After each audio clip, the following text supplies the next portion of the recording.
Hello guys, आज हम solve करेंगे अध्याय 3 एक चर का द्विघात समीकरण का प्रश्नावली 3 का दूसरा पार्ट। ठीक, फर्स्ट क्वेश्चन है हमारा दूसरा। क्या है? √7 प्लस फिर √7 प्लस फिर √7 प्लस फिर √7। इस प्रकार से हमारा जो है अनंत अंडर रूट में 7 को जोड़ना है। ठीक है, ये है हमारा दूसरा क्वेश्चन। इसको हम कैसे सॉल्व करेंगे? हम मान लेंगे, माना x बराबर √7 प्लस √7 प्लस √7, इस प्रकार से अनंत। ठीक है, ये हमने मान लिया। जो हमारा दिया था इसको हम x के बराबर मान लिए हैं। अब देखिए, इसके बाद हम इसको इस प्रकार से लिख सकते हैं, x बराबर √7 प्लस x। अब आप बोलोगे कैसे? ठीक, ये हमारा मान लीजिए जो श्रेणी दिया हुआ था वो दिया हुआ है। हम क्या माने हैं? √7 को जोड़ेंगे कितना पद तक? अनंत पद तक। ठीक है, उसको हम x माने हैं।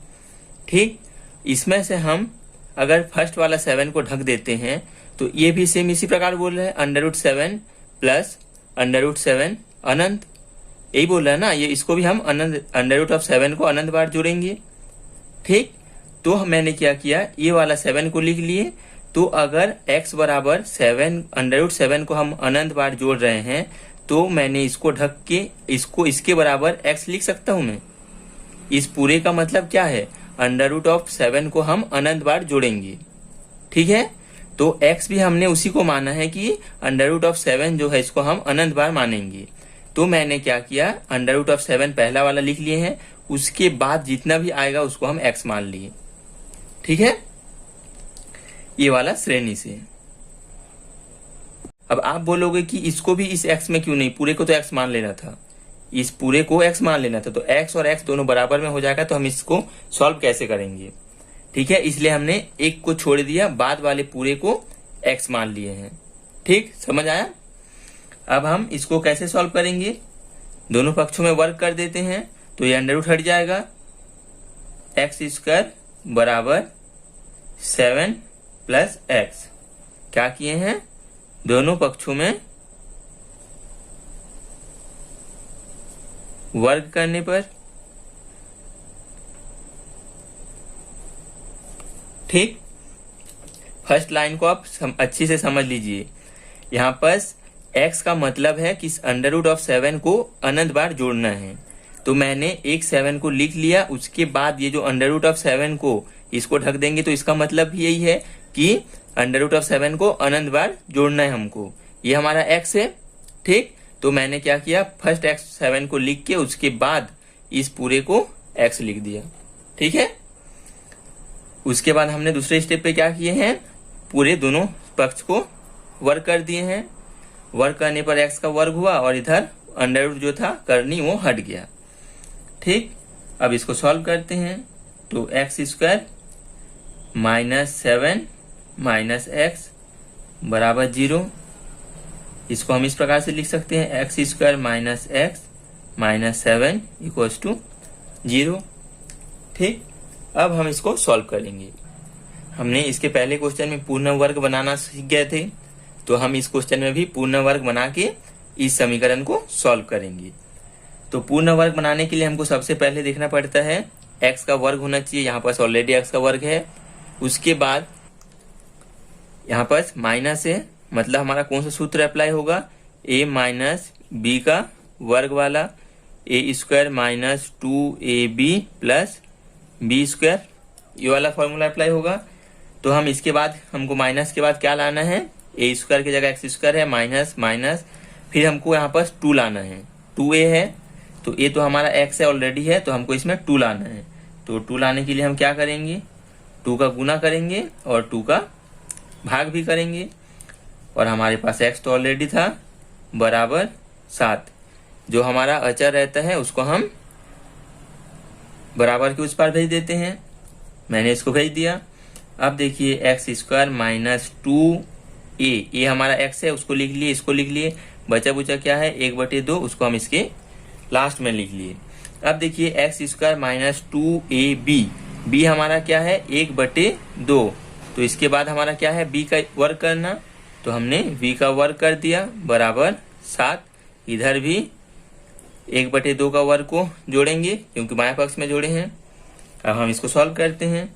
ये तो हमारा फॉर्मूला बन गया a माइनस बी का होल स्क्वायर, b यहाँ पास क्या है 1/2 है, तो हमारे अब राइट हैंड साइड में क्या बचेगा 7 धन 1/4, 1 का वर्ग 1, 2 का वर्ग 4। अब इसको हम सॉल्व करेंगे। x माइनस 1/2 पूरे का वर्ग बराबर 4 सत्ते 28 धन 1/4,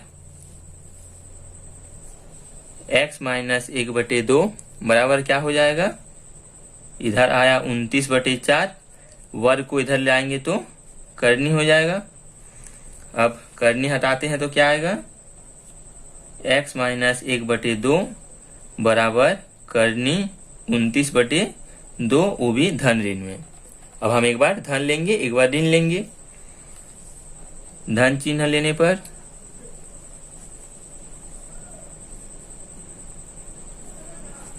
ठीक है, अब इधर लेंगे ऋण चिन्ह।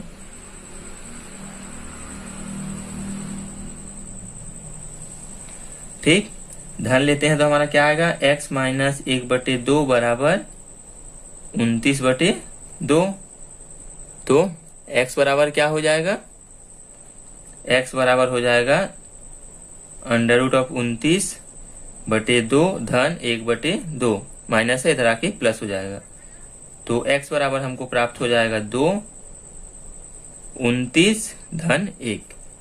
यह आ गया हमारा पहला x का मान। अब आते हैं धन चिन्ह लेने की तरफ।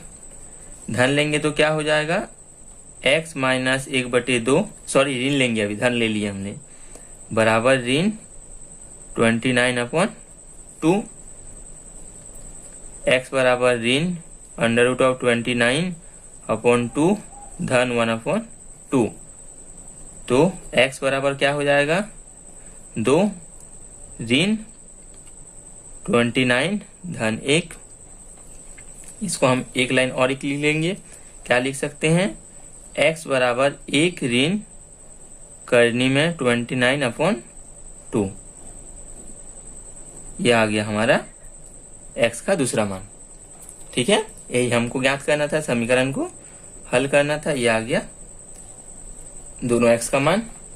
बढ़ते हैं नेक्स्ट क्वेश्चन में। नेक्स्ट है हमारा तीसरा। क्या दिया है प्रश्न में, 2 क्रमागत प्राकृत संख्याओं के वर्गों का योग 85 है। संख्याएं ज्ञात कीजिए। 2 क्रमागत प्राकृत संख्या, उसका वर्गों का योग दिया है 85। क्या मानेंगे, माना पहला प्राकृत संख्या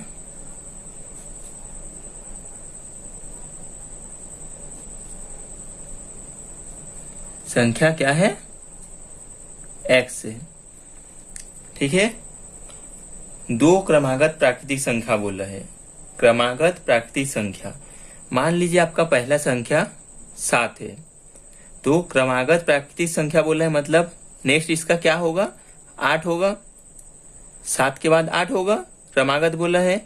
तो 7 में 8 कैसे आया, 7 धन 1 किए तब हमारे पास 8 आया। ठीक है ना, तो दूसरा हमारा क्रमागत प्राकृतिक संख्या क्या होगा, दूसरा प्राकृत संख्या x धन 1 है, यही होगा ना। 7 के बाद 8 आता है तो क्या करते हैं, 7 धन 1 तो 8, 1 जोड़ेंगे तो 8 आएगा। तो पहला संख्या हमारा x है, तो उसके बाद वाला संख्या क्या होगा, x धन 1। ठीक, अब क्या बोला है प्रश्नानुसार,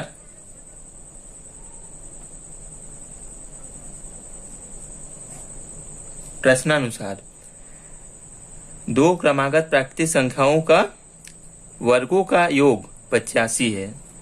पहला प्राकृतिक संख्या क्या है x और दूसरा प्राकृतिक संख्या क्या है x धन 1। इसका वर्गों का योग, दोनों का वर्ग कर दिए, वर्गों का योग कितना है 85। ठीक है, अब हम इसको सॉल्व करेंगे और संख्याएं ज्ञात करना है हमको। तो x का मान निकाल के हम संख्या को ज्ञात करते हैं। तो इसको सॉल्व करेंगे तो एक्स स्क्वायर धन, इसमें वही फॉर्मूला लगेगा a प्लस बी का होल स्क्वायर वाला, तो a स्क्वायर धन 2ab धन b स्क्वायर बराबर 85। अब नेक्स्ट स्टेप हमारा क्या होगा, x square 2x square plus 2x, इसको सॉल्व करेंगे तो प्लस 1 बराबर 85। 85 को हम बाएं पक्ष में ला लेते हैं, 2x का वर्ग धन 2x धन 1 ऋण 85 बराबर 0। इसके बाद 2x का वर्ग धन 2x ऋण 84 हो जाएगा। ऋण 85 था धन 1 था तो ऋण 84 हो गया बराबर 0। अब हम इस पूरे समीकरण से 2 कॉमन निकाल सकते हैं ताकि ये जो हमारा समीकरण दिया है थोड़ा सरल बन जाए। 2 कॉमन निकाल लेंगे तो x का वर्ग धन x ऋण 84 में से 2 कॉमन निकालूंगा तो 42 बचेगा बराबर 0। 2 को कॉमन इसलिए लिया ताकि समीकरण थोड़ा छोटा हो जाए और सरल हो जाए। आप नहीं निकालोगे तो भी कोई दिक्कत नहीं आएगा, पर कैलकुलेशन करने में थोड़ा दिक्कत जाएगी, इसलिए मैं 2 को कॉमन निकाल लिया। 2 को उस पार कर देते हैं, एक्स स्क्वायर धन x ऋण 42 बराबर 2 का 0 से गुना हो जाएगा तो भाग में आ जाएगा, गुना में है तो बटे 2 हो जाएगा। अब बटे का मतलब तो हमारा 0 ही होता है तो बराबर 0। अब हम इसको सॉल्व करेंगे, कौन सा विधि से, गुणनखंड विधि से। मध्य पद की गुणनखंड करके हम इस समीकरण को सॉल्व करेंगे। इसमें हमारा कुछ बोला नहीं है कि इसी विधि से हमको सॉल्व करना है, तो हम कोई भी विधि से सॉल्व कर सकते हैं, पूर्ण वर्ग विधि से भी और गुणनखंड विधि से भी। तो हम इसको गुणनखंड विधि से सॉल्व करेंगे। क्या करना है, एक्स स्क्वायर का जो गुणांक है उसको इससे गुना करना है। हमारा कितना आएगा -42 आएगा, 1 के साथ गुना करेंगे तो। अब -42 का ऐसा गुणनखंड करना है जिससे हमको 1 प्राप्त हो, वो भी घटाने से, क्योंकि ऋणात्मक प्राप्त होगा। तो हम क्या लेंगे, 6 सत्ते 42, 6 गुना 7 42, तो 7 गुना 6 बराबर भी 42 होगा। तो 7 में से 6 घटाएंगे तो 1 आएगा। तो हम यहाँ लेंगे एक्स स्क्वायर धन 7 ऋण 6 एक्स ऋण 42 बराबर 0। 0 बटे संख्या हमारा 0 होता है। एक्स का वर्ग धन 7x ऋण 6x ऋण 42 बराबर 0। इसमें से हम अब कॉमन निकालेंगे, क्या कॉमन आएगा, x, तो बचेगा क्या अंदर में, x प्लस 7 ऋण 6 कॉमन निकालते हैं इसमें से, तो बचेगा x प्लस 7, 6 सत्ते 42, माइनस कॉमन आ गया इसलिए अंदर में प्लस हो जाएगा। x धन 7 दोनों में है, एक बार लिख लिए, x ऋण 6 बराबर 0। ठीक, इसके बाद x धन 7 बराबर 0 और इधर हो जाएगा x ऋण 6 बराबर 0। तो हमको x का मान क्या प्राप्त होगा, ऋण 7, और इधर x का मान प्राप्त होगा धन 6। ठीक है, हमको x का 2 मान प्राप्त हो गया, -6 और -7 और 6। तो हमारा क्वेश्चन में क्या बोला था, संख्याएं ज्ञात कीजिए, मतलब ये दोनों संख्या हमको ज्ञात करना है, पहला प्राकृतिक संख्या और दूसरा प्राकृतिक संख्या। ठीक है, तो पहला हमारा x है, दूसरा x प्लस 1 है। तो आप देखिए क्या बोला है, प्राकृतिक संख्या बोला है। तो हमारा जो x का मान आया है ऋण 7, जो कि प्राकृतिक संख्या नहीं है। हम जानते हैं प्राकृतिक संख्या कहाँ से शुरू होता है, 1 से अनंत तक। तो ये हमारा प्राकृतिक संख्या नहीं है, इसलिए हम इस मान को नहीं लेंगे। ओनली x बराबर 6 इसको लेंगे। तो हमारा जो उत्तर होगा क्या होगा, अतः 2 क्रमागत प्राकृत संख्या क्या है, x बराबर 6 और x प्लस 1 बराबर 6 प्लस 1 बराबर 7। ठीक है, 6 और 7 2 क्रमागत संख्याएं हैं। नेक्स्ट क्वेश्चन हमारा है चौथा, 2 क्रमागत प्राकृत संख्याओं का गुणनफल 20 है, संख्याएं ज्ञात कीजिए। ठीक है, पहली क्वेश्चन की तरह हमने इसके पहली क्वेश्चन की तरह हमने मान लिया है, माना 2 क्रमागत प्राकृतिक संख्या x तथा x प्लस 1 है। तो प्रश्नानुसार क्या हो जाएगा, प्रश्नानुसार 2 क्रमागत प्राकृतिक संख्याओं का गुणनफल 20 बोला है। तो पहला संख्या हमारा क्या है, x, और दूसरा क्या है, x प्लस 1। ठीक, दोनों संख्याओं का गुणनफल कितना है हमारा, 20 है। और इसको सॉल्व करते हैं तो x के साथ अंदर में गुना करेंगे तो x स्क्वायर प्लस x ऋण 20 बराबर 0। धन था, इधर आके ऋण हो जाएगा। अब हम इसको गुणनखंड विधि से सॉल्व करेंगे। 20 1 के साथ -20 का गुना करेंगे तो -20 आएगा, और ऐसा गुणनखंड लेना है जिसको घटाने से हमको 1 प्राप्त हो। तो हम किसको लेंगे, 4 12 होता है, 4 12, 4 पंचे 20।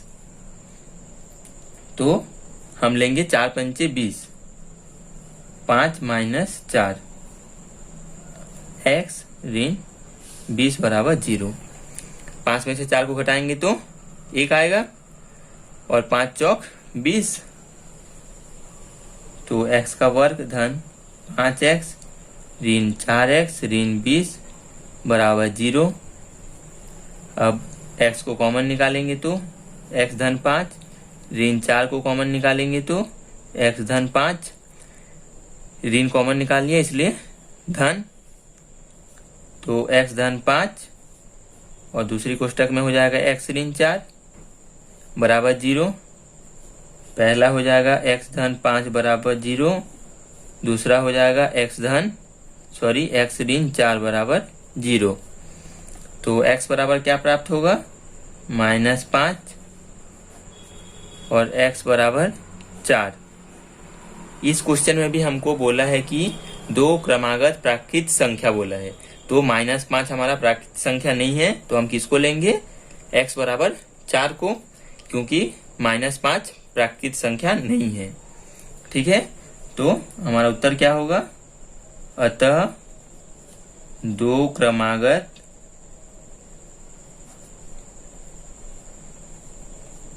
प्राकृत संख्या क्या है, x बराबर 4 तथा x धन 1 बराबर 4 धन 1 बराबर 5। 4 और 5 है आंसर। नेक्स्ट है 5वां क्वेश्चन, 2 संख्याओं का योग 48 है तथा उनका गुणनफल 432 है, संख्याएं ज्ञात कीजिए। ठीक है, पहला संख्या हमने मान लिया है x है। अब दूसरा संख्या क्या होगा, 2 संख्याओं का योग 48 बोला है, तो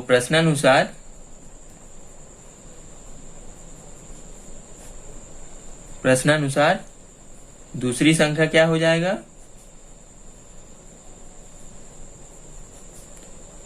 -48 माइनस x। पहला संख्या अगर x है और दोनों संख्याओं का योग 48 है, तो दूसरी संख्या हम लिख सकते हैं 48 माइनस x। अब नेक्स्ट आगे क्या बोला है, उनका गुणनफल 432 है, तो पुनः प्रश्नानुसार क्या लिखेंगे, उनका गुणनफल मतलब x और 48 माइनस x, इन दोनों का गुणनफल हमको कितना दिया हुआ है, 432। इससे हम समीकरण बनाएंगे और सॉल्व करेंगे। 4 को अंदर गुना करेंगे तो x को अंदर गुना करेंगे तो 48x ऋण x स्क्वायर बराबर 432। तो माइनस एक्स स्क्वायर को इधर ला लेते हैं, फिर धन 48 एक्स, इसको इधर लाएंगे तो ऋण 432 हो जाएगा बराबर 0। ठीक है, अब हम इसमें से ऋण को कॉमन निकाल के दाएं पक्ष में कर देते हैं। ऋण को कॉमन निकालेंगे तो अंदर में क्या बचेगा, एक्स का वर्ग धन हो जाएगा, ऋण कॉमन निकल गया है तो यहाँ पर चिन्ह बदल जाएगा, ऋण 48x धन, हम जब ऋण को कॉमन निकालते हैं तो पूरा चिन्ह बदल जाता है, ऋण धन हो जाता है और धन ऋण हो जाता है। यहाँ ऋण था तो धन हो गया, धन तो ऋण, ऋण तो धन, पूरा चिन्ह बदल गया। अब हम इस माइनस को उधर भेज देंगे तो क्या हो जाएगा, ये 0 के साथ गुना होके 0 हो जाएगा। ठीक है, तो इस माइनस को हम हटा देते हैं तो क्या प्राप्त होगा, x का वर्ग ऋण 48x धन 432 बराबर 0। ठीक, आपको कंफ्यूजन होगा कि इस ऋण को कैसे हम हटाएं। मान लीजिए यहाँ पास कुछ नहीं है, मतलब 1 लिख सकते हैं हम, ऋण 1 गुना में है, इधर आके ऋण 1 बटे में हो जाएगा, और 0 से हम कुछ भी भाग देंगे वो हमको 0 प्राप्त होता है, यही हुआ है यहाँ बस। अब इसको हम सॉल्व करेंगे, 432 को 1 के साथ गुना करेंगे तो 432 ही आएगा, और हमको ऐसा गुणनखंड लेना है जिसको धनात्मक आएगा तो जोड़ने से 48 प्राप्त हो। ठीक है, तो 432 का हम गुणनखंड निकालते हैं, क्या क्या आ सकते हैं, 2 से गुना करेंगे तो कितना गुना करना पड़ेगा, 4 दुगुनी 8, 2 दुगुनी 4, 2 एकम 2, 2 छक्के 12, 216 होगा। 3 से करेंगे तो 3 एकम 3, 4 तिया 12, 4 तिया 12, 3 से गुना 144, बट इन दोनों को जोड़ेंगे तो काफ़ी ज़्यादा आएगा, हमको 48 लाना है तो हम इससे थोड़ा ज़्यादा लेते हैं। 3 के बाद 6 लेंगे तो कितना आएगा, 6 से इसको गुना किससे करना पड़ेगा,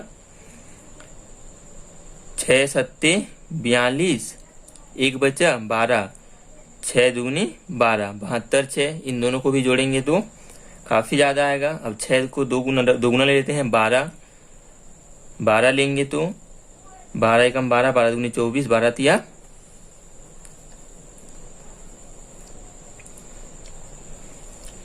36, 12 चौक 48 हो जाएगा, तो हम 3 लेंगे, 3 लेंगे तो 12 तिया 36, कितना बचा, 4 और 3 7, 72 बचा है, तो 12 छक्के 72, तो हमको कितना प्राप्त हुआ, 36 और 12, और इन दोनों को जोड़ेंगे तो 6 2 8, 3 और 1 4, हमको 48 प्राप्त हो गया। तो हम इसी गुणनखंड को लेंगे, x का वर्ग ऋण जोड़ना है तो हम किसी को भी पहले किसी को भी बाद में ले सकते हैं, कोई फर्क नहीं पड़ेगा, धन 12। ठीक है, x धन 432 बराबर 0। इसके बाद हो जाएगा x का वर्ग ऋण 36x, ऋण का अंदर गुना होगा तो 12x धन 432 बराबर 0। अब x कॉमन निकालेंगे तो x माइनस 36, यहाँ से माइनस 12 कॉमन निकालेंगे तो x ऋण 36 बराबर 0। 12 को 36 से गुना करेंगे तो 432 आया था, इसलिए हम माइनस 36 कॉमन निकालें।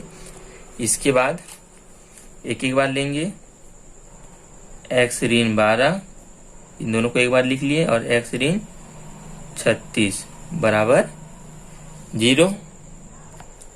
अब इसको दोनों को अलग अलग लेके सॉल्व करेंगे, x ऋण 12 बराबर 0 और x ऋण 36 बराबर 0, तो x बराबर क्या हो जाएगा 12 और x बराबर 36। ठीक, अब दोनों पॉजिटिव आया है, और हमारा क्वेश्चन क्या था देख लेते हैं। हमारा जो क्वेश्चन था वो 2 संख्याओं का योग था, कोई प्राकृतिक संख्या नहीं बोला है, तो कुछ भी संख्या है हम उसको ले सकते हैं। 2 संख्याओं का योग 48 है। तो अब देखिए हमको x का मान क्या क्या प्राप्त हुआ, एक x का मान प्राप्त हुआ है 12 और दूसरा का 36, और हमारा जो समीकरण बोला है 2 संख्या का योग 48 है। हम पहले इस x को लेते हैं, x बराबर 12, ये हमारा क्या है, पहली संख्या है। ठीक है, पहली संख्या लेते हैं, तब दूसरा संख्या हमको क्या प्राप्त होगा, 48 माइनस एक्स, मतलब 48 माइनस 12 बराबर 36। ये आया हमारा दूसरी संख्या। ठीक है, अब इधर लेते हैं x को, जब 36 के बराबर में लेंगे तो x बराबर 36 हमारा पहला संख्या है। तो दूसरा संख्या क्या हो जाएगा, 48 माइनस एक्स बराबर 48 माइनस 36 करेंगे तो हमको 12 प्राप्त होगा। ये हमारा दूसरी संख्या है। ठीक है, पहला संख्या 12 आएगा तो दूसरा संख्या 36 आएगा, और पहला संख्या 36 आएगा तो दूसरा संख्या 12 आएगा। दोनों स्थिति में हमको बराबर प्राप्त हो रहे हैं। तो हमारा आंसर क्या होगा, उत्तर होगा वह दोनों संख्याएं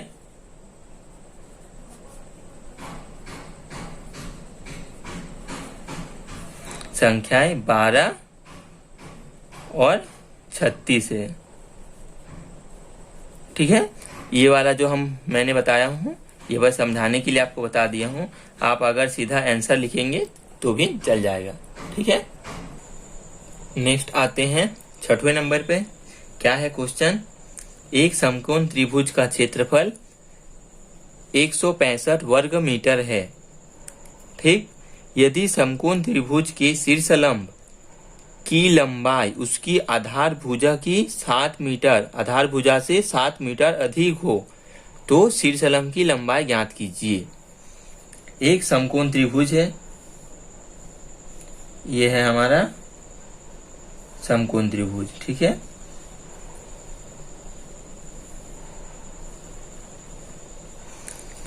इसका क्षेत्रफल दिया हुआ है 165 वर्ग मीटर। ये जो त्रिभुज है इसका क्षेत्रफल पूरा कितना है, 165 वर्ग मीटर। यदि समकोण त्रिभुज के शीर्षलंब की लंबाई, समकोण त्रिभुज की शीर्षलंब, ठीक है, अब हम समझते हैं शीर्षलंब को। शीर्षलंब को समझने के लिए मैं साइड में एक त्रिभुज बनाता हूं। ये त्रिभुज है, इसका शीर्षलंब मतलब शीर्ष से डाला गया लंब। ठीक है, शीर्ष से डाला गया लंब। अब ये त्रिभुज का शीर्ष से डाला गया लंब जो है आपको दिख रहा है, ये ऊंचाई है इस त्रिभुज का, ये आधार है और ये ऊंचाई है।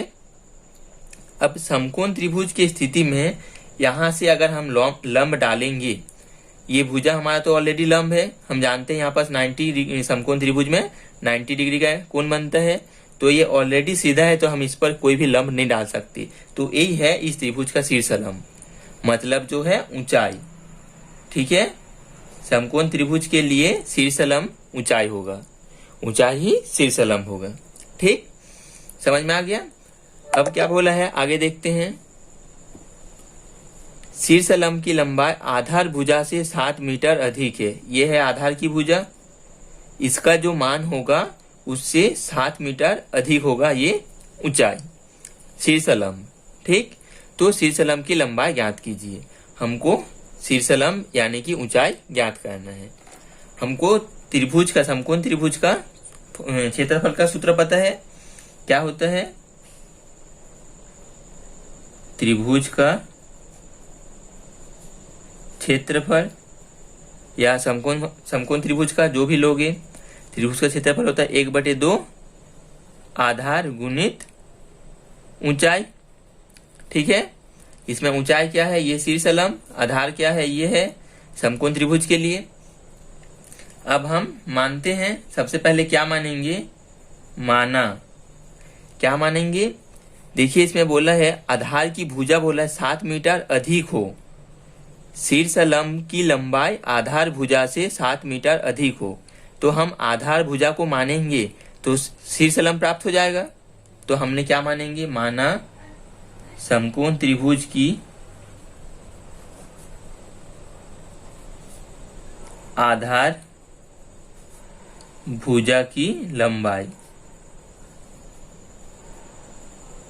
लंबाई कितना है, x मीटर। मीटर क्यों लेंगे, क्योंकि क्षेत्रफल वर्ग मीटर में है, तो लंबाई हमारा क्या होगा, आधार भुजा की लंबाई x मीटर होगा। तो प्रश्नानुसार हमारा शीर्ष लंब की लंबाई कितना हो जाएगा? प्रश्नानुसार शीर्ष लंब की लंबाई, इसको हम ब्रैकेट में ऊंचाई लिख सकते हैं, ठीक है, बराबर x धन 7, क्योंकि आधार भुजा से 7 मीटर अधिक है। हमारा आधार भुजा कितना है? x मीटर है, तो x धन 7 मीटर हो जाएगा। अब आते हैं हम क्षेत्रफल पर। क्षेत्रफल हमारा क्या दिया हुआ है? 165 वर्ग मीटर। तो त्रिभुज का क्षेत्रफल बराबर क्या होता है? 1/2, 1/2 आधार गुणित ऊंचाई। तो आधार हमारा क्या है? x मीटर है, तो x गुना ऊंचाई क्या है हमारा? x धन 7। क्षेत्रफल हमको पहले से दिया हुआ कितना? 165। तो इसमें हम लिखेंगे 165 बराबर 1/2 x कोष्टक के अंदर x धन 7। और हम इसको सॉल्व करेंगे तो हमको समीकरण प्राप्त होगा, और उस समीकरण से हम x का मान निकालेंगे, जिससे हमको शीर्ष लंब की लंबाई ज्ञात होगी। ठीक है, तो चलिए इस समीकरण को पहले सॉल्व करते हैं। 165 बराबर x को अंदर गुना करेंगे तो क्या हो जाएगा? x² धन 7x बटे 2 है। अब 2 को इधर भेज देते हैं, तो 2 का गुना इधर हो जाएगा तो क्या हो जाएगा? 5 दूनी 10 का 0 हासिला 1, 6 दूनी 12, 1 13 का 3 हासिला 1, तो 1 2 और 1 3, 330 बराबर x² प्लस 7x। ठीक है, अब इसको भी उधर भेज देते हैं। 0 बराबर x² धन 7x ऋण 330। इसको हम इस प्रकार लिख लेंगे, x² धन 7x ऋण 330 बराबर 0। ठीक है, अब इसको हमको ऐसा गुणनखंड निकालना है 330 का जिससे हमको 7 प्राप्त हो, वो भी किससे? माइनस में आएगा तो घटाने से। 1 का गुना करेंगे माइनस 330 से, हमको क्या प्राप्त होगा? माइनस 330। तो हमको ऐसा गुणनखंड लाना है जिसको घटाने से 7 प्राप्त हो। ठीक है, इसके लिए सबसे इजी बता रहा हूं आपको, क्योंकि पहला क्वेश्चन में हमको बहुत कॉम्प्लिकेटेड हुआ था उसको निकालने के लिए।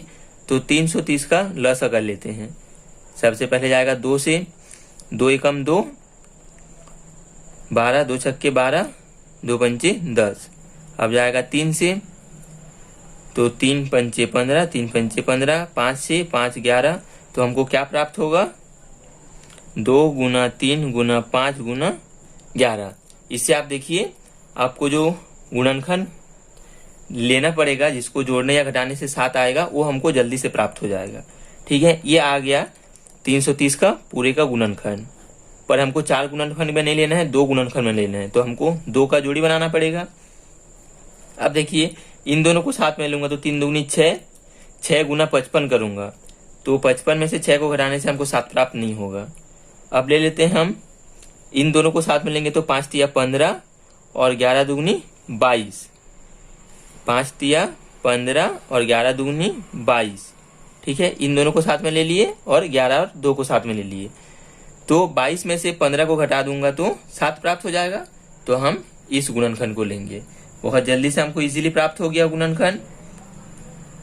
x² धन 22 ऋण 15 x ऋण 330 बराबर 0। हम इसको सॉल्व करेंगे तो x का वर्ग धन 22x ऋण 15x ऋण 330 बराबर 0। कॉमन क्या आएगा? x, तो अंदर बचेगा x धन 22, इसमें से लेंगे -15, अंदर में क्या बचेगा? x धन 15 कॉमन ले लिए हैं तो अंदर में बचेगा 22। ठीक, बराबर 0। तो इसके बाद क्या हो जाएगा? x ऋण 15 और x धन 22 बराबर 0। आगे सॉल्व करेंगे तो क्या आएगा? x का मान x ऋण 15 बराबर 0, x धन 22 बराबर 0। तो x बराबर क्या प्राप्त होगा 15 और इधर हो जाएगा x बराबर -22। ठीक है, हम x किसको माने थे? x हम माने थे त्रिभुज की आधार भुजा की लंबाई x मीटर। तो आप सोचिए किसी चीज की लंबाई ऋणात्मक हो सकती है क्या? हमको 2x का मान प्राप्त हुआ है, ऋण 22 और धन 15। ठीक है, तो कोई भी चीज की लंबाई हम ऋणात्मक नहीं ले सकते। ठीक है, हर चीज की लंबाई जो होती है वो धनात्मक में होती है। मान लीजिए इस पेन की लंबाई -22 हो सकता है क्या? -22 मतलब इस पेन का कोई अस्तित्व तो ही नहीं है, मगर 15 हो सकती है। तो कोई भी चीज की लंबाई हम ऋणात्मक नहीं ले सकते, वो धनात्मक होती है। ठीक है, तो आप इसमें साइड में लिख लीजिएगा, त्रिभुज की आधार भुजा की लंबाई ऋणात्मक नहीं हो सकती। तो हमारा अतः आधार भुजा की लंबाई क्या हो जाएगी? त्रिभुज की आधार की लंबाई x बराबर 15। और आगे हम क्या माने थे और पूछा क्या था क्या क्वेश्चन में? शीर्षलंब की लंबाई, शीर्षलंब की लंबाई ज्ञात कीजिए। तो शीर्षलंब की लंबाई क्या माने थे हम लोग? जो हमारा प्रश्न अनुसार आया था x + 7। तो हमारा हो जाएगा आधार भुजा शीर्षलंब की लंबाई, आधार भुजा हो गया 15 और शीर्षलंब की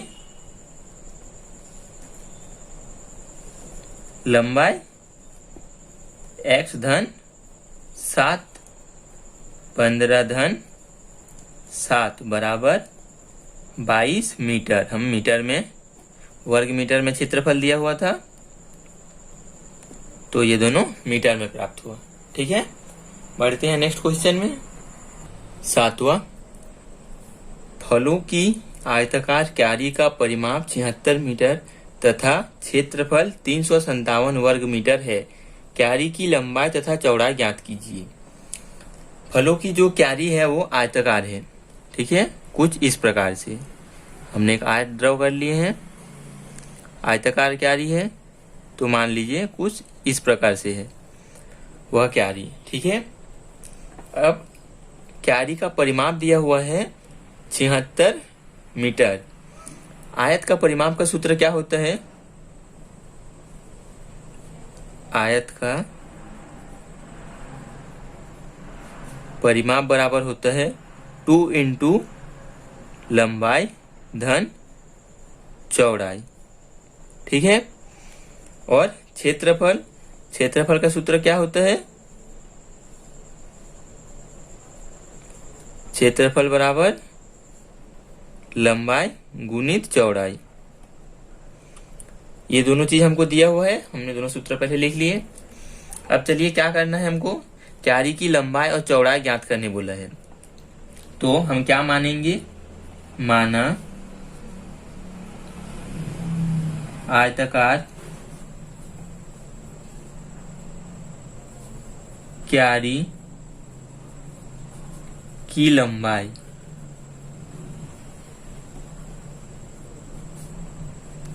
क्या x मीटर है। ठीक है, तो प्रश्नानुसार चौड़ाई क्या हो जाएगा?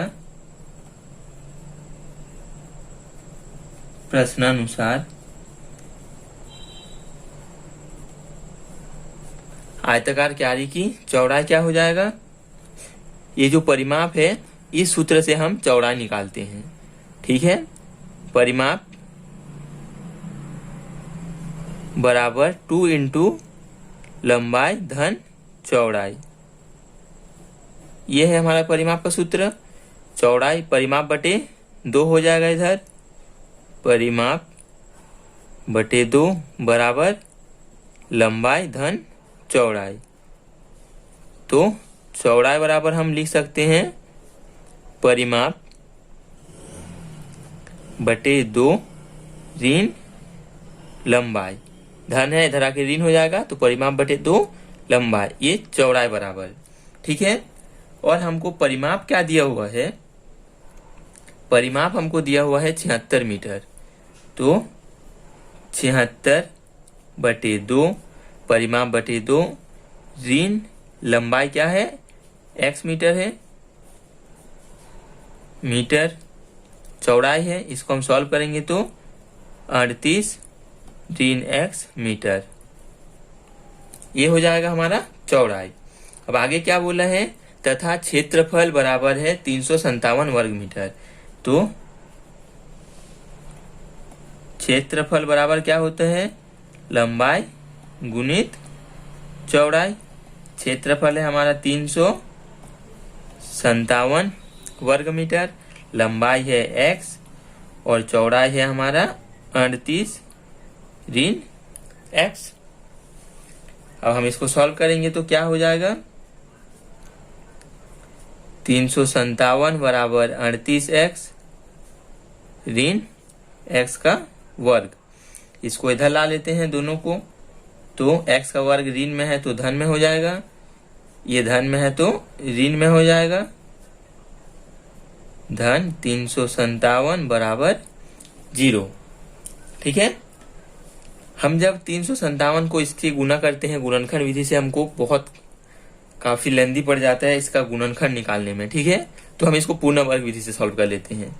इस क्वेश्चन को हमने पूर्ण वर्ग विधि से सॉल्व करेंगे तो क्या होगा, x का वर्ग जो है वो तो हमारा है ही, उसके बाद ऋण है, कौन सा फॉर्मूला अप्लाई होगा, a माइनस बी वाला, पूरे का वर्ग मतलब a का वर्ग ऋण 2ab धन b का वर्ग, ये वाला फॉर्मूला लगेगा।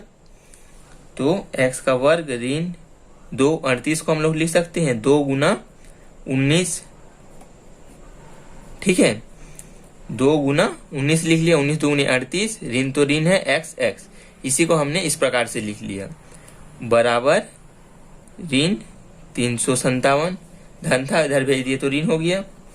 अब आगे क्या होगा, x का वर्ग ऋण 2ab, b हमारा 19 है तो b का स्क्वायर करेंगे इधर, ऋण 357, तो इधर भी करना पड़ेगा, 19 का वर्ग को जोड़ना पड़ेगा।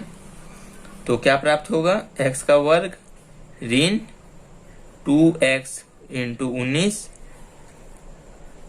धन 19 का वर्ग बराबर ऋण 357।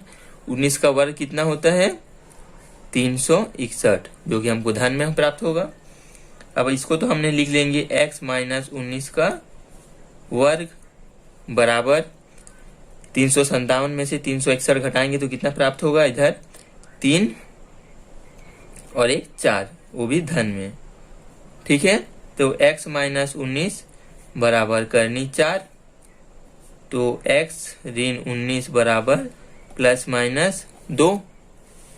तो x बराबर क्या प्राप्त होगा हमको, एक बार पॉजिटिव लेंगे और एक बार नेगेटिव लेंगे, एक बार धन चिन्ह लेने पर एक बार ऋण चिन्ह लेने पर।